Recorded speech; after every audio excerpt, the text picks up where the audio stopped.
you can now support this channel on Patreon. Warning, this video is for comedy purposes only, and as such, should not be taken too seriously.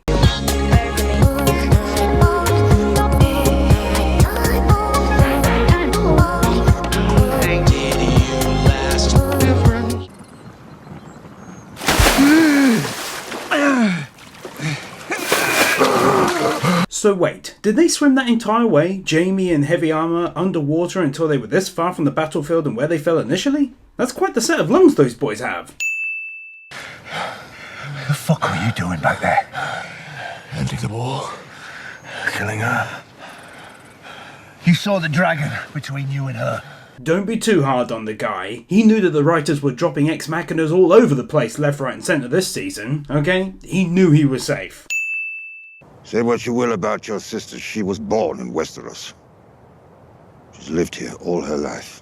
You, on the other hand, murdered your own father, and chose to support a foreign invader.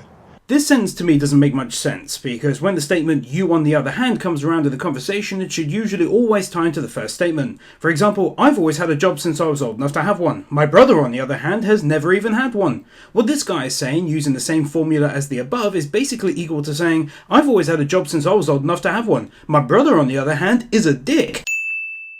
One with no ties to this land. Other than being born in said land and having her family's house situated in that land for hundreds and hundreds of years.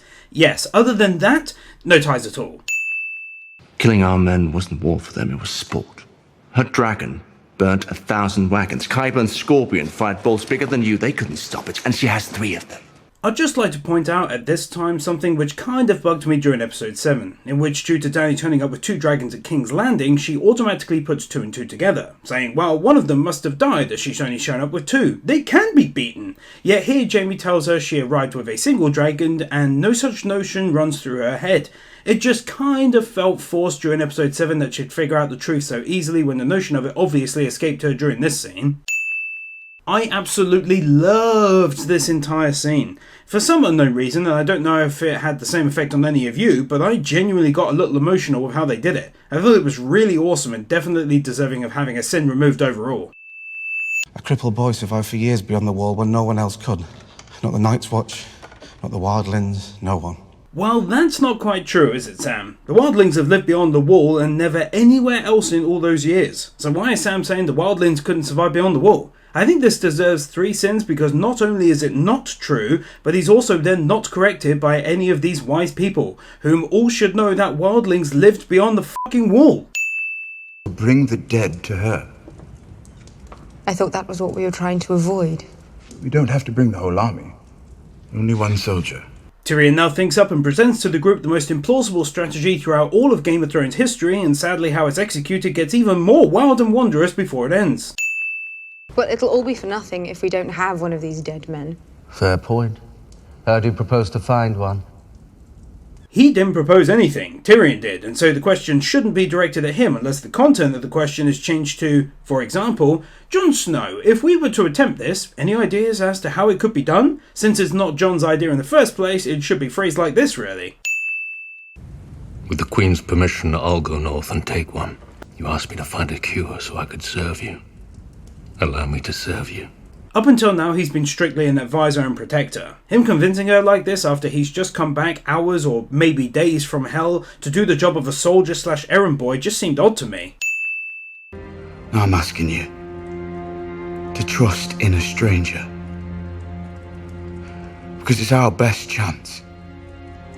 Well, you soon became convinced Tyrion's strategy was for the best, considering the matter had been discussed for like 5 minutes, coming to the conclusion that it's mankind's best chance is a little far-fetched.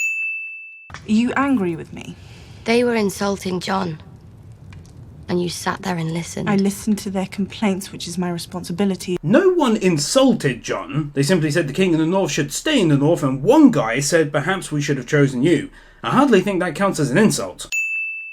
And if Jon doesn't come back, you'll need their support. So you can work together to give you what you really want. Arya, for some unknown reason, decides to be a bitch since her return to Winterfell, and saying this when she's absolutely 100% in the wrong about the situation is dumb as fuck. It's yours. It'd serve you well. And your children after you. Yep, all of his little incest babies. Could have been the 20th shot, or the 50th, I don't remember. But I hit the bullseye, and I heard this. I looked up, and he's standing right here. So what? Did he keep ducking in between shots to avoid being seen until the last one hit the bullseye? They forced me to do it. Did they? With a knife at your throat?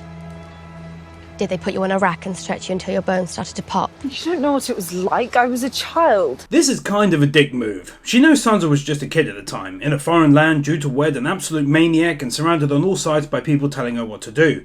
But in all of that, she thought she had figured out a way to save her father's life, which almost worked had it not been for King Dickhead. This just seems completely out of character for Arya. I remember you standing on that platform with Joffrey and Cersei when they dragged father to the block. I remember the pretty dress you were wearing. I remember the fancy way you did your hair. In all likelihood, she wouldn't have done her own hair, but do go on. Did you fight off the Lannisters and save father? I wanted to. But you didn't. Just like me. I didn't betray him. I didn't betray Robb. She also didn't betray Robb. Robb didn't listen to the letter, and rightly so. He was killed because he wanted to marry a sexy nurse instead of an ugly girl, ultimately. What would little Lyanna Mormont say? She's younger than you were when you wrote this. Arya sidesteps the point that not everyone is exactly the same. One timid adult may not have the same bravery in a moment of peril as a confident teenager might. This is pretty basic stuff. And you have been known to lose your temper from time to time, as all great leaders do. When have I lost my temper? Now? Your Grace, I saw hundreds of arrows fly towards you when you fought on the Blackwater Rush, and I saw hundreds of arrows miss. But any one of them could have found your heart and ended you. You've been thinking about my death quite a bit, haven't you? This is definitely not her smartest moment. What he's saying is absolutely justified. The point is, if she had died that day, who would have taken over to ensure her vision remains intact? To say, you've been thinking about my death quite a lot, is just silly in this instance.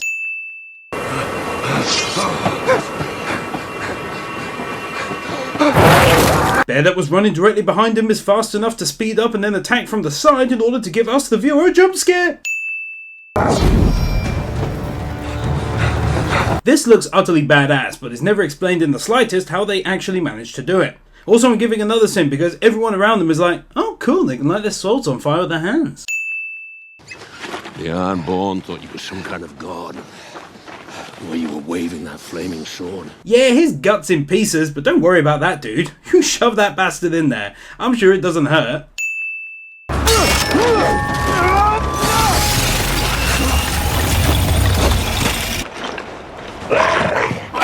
All walkers die except one which they desperately need Ex Machina. Run back to Eastwood. Get a raven to Daenerys. Tell her what's happened. I'm not leaving you. You're the fastest. Go, now! How does Jon know he's the fastest? Did they do a little relay on the walk to this place?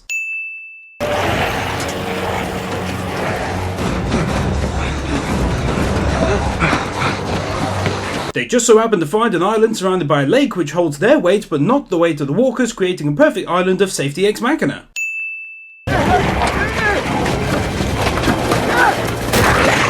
Poor old people without dialogue. They're kinda destined to die.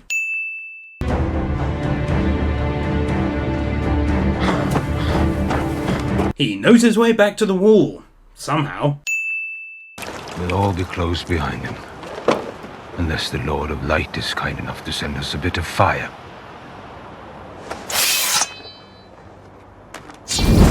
Did he not see those two light up their swords in a very obvious fashion on 2 occasions now? Zero reaction to him lighting a sword on fire in front of him, which apparently, as you know, he failed to see up until this point twice. My lady? Jesus, dude, give him more than literally 3 seconds to read the damn thing. Let me at least leave Podrick behind to watch over you.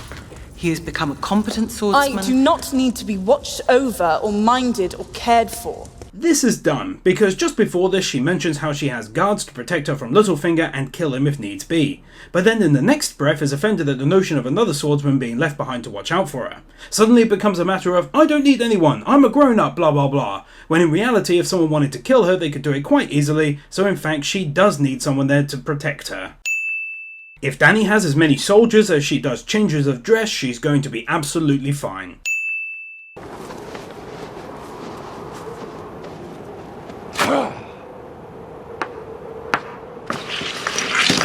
The Hound acting like a dick. Someone help the man, he had no damn lines!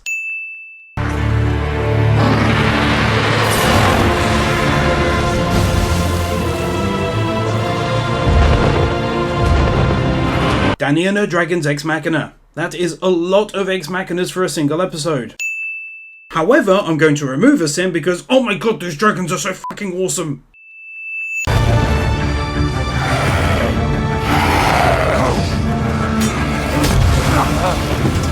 Jon decides it's more important to go kill a few more pointless zombies than get onto the dragon.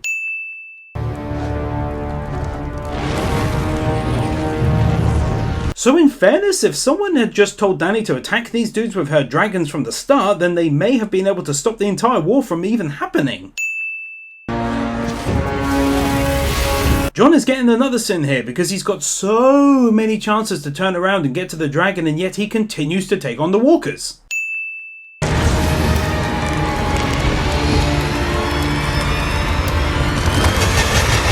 You know, because why kill the largest dragon that's not fucking moving and is right in front of you when you can take down one that's flying about? Also, this guy could have finished the war himself if he was this accurate by taking down Jon or Dany at any point throughout the entire last couple of days up to and including this very battle.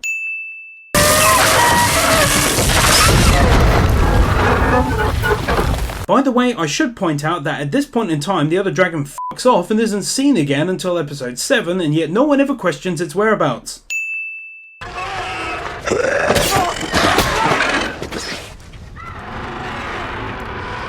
Jon once again getting a final sin for not just leaving now.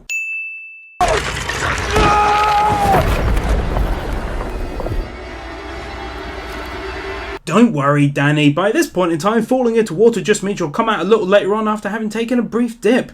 This isn't seasons 1 to 5 where anyone could die at any time. Jeez.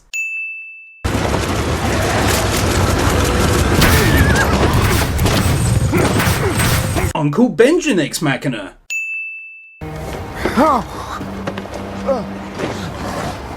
Right for the pass. Come with me. There's no time. Well, there was time. All you had to do in fairness was stay on the bloody horse and pull Jon up, or put him up and then get back up yourself. Also adding another 5 sins due to this incredibly short scene being the one we get after 7 seasons of Jon wondering what happened to his uncle.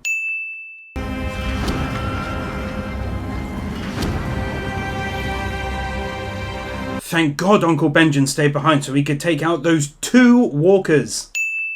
4 minutes of very boring boringness that ultimately adds nothing to the plot.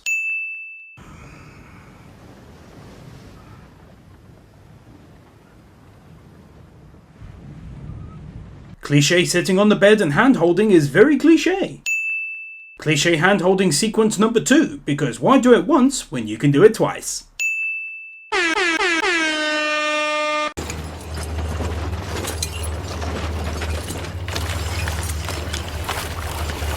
As Brittany said on Twitter, where the hell did these dudes get these chains from? Were they just lying around the place, or did they make them? Because I haven't seen any White Walker steel shops around the place. Okay, so she didn't say all that, but I'm sure if she could, she would have. Lord Tyrion tells me 1 million people live in this city. They're about to become 1 million more soldiers in the army of the dead. I imagine for most of them it would be an improvement.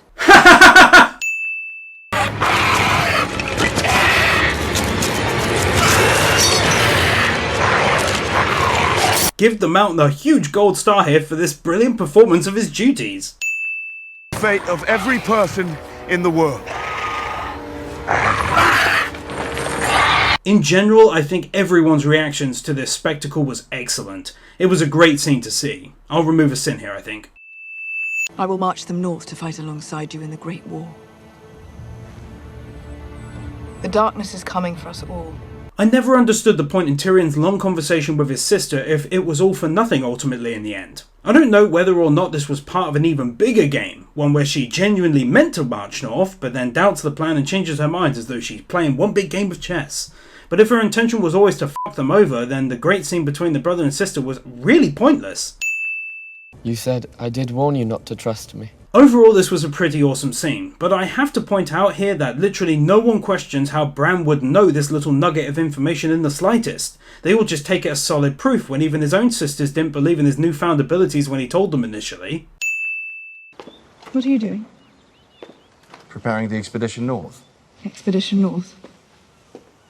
I always knew you were the stupidest Lannister. So in all of the time since the reveal at the meeting that they would march north, she never once sat down afterwards with her brother and said, "Oh, don't bother with that whole calling of the banners business. I'm just tricking them, that's all."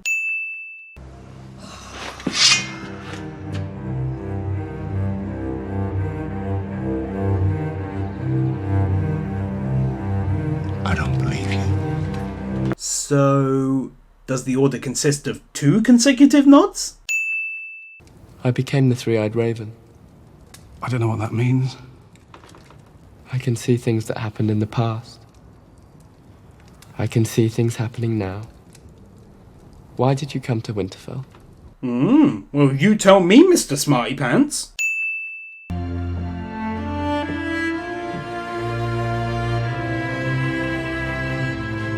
Wincest.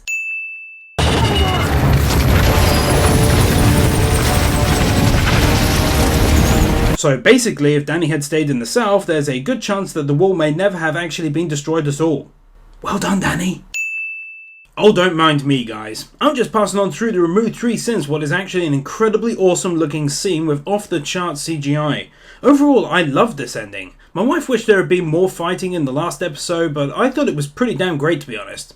What did you guys think of the final episode and the season as a whole? Let me know in the comments below, or pop on over to Twitter and let me know at @TheHonestGamer your thoughts. I'd like to hear them. Thanks for watching, everyone. Please be sure to leave a like and share the video if you enjoyed it. It took around 35 hours to create both videos from start to finish, so it's always appreciated to see a little love. And of course, I'll see you in the next series in 2 weeks' time.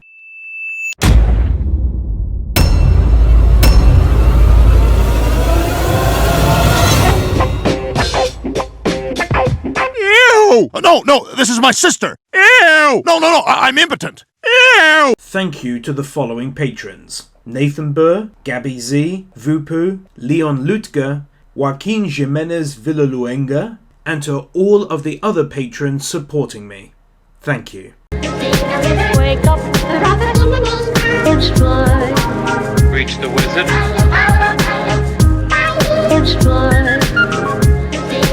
Wake up, reach the wizard.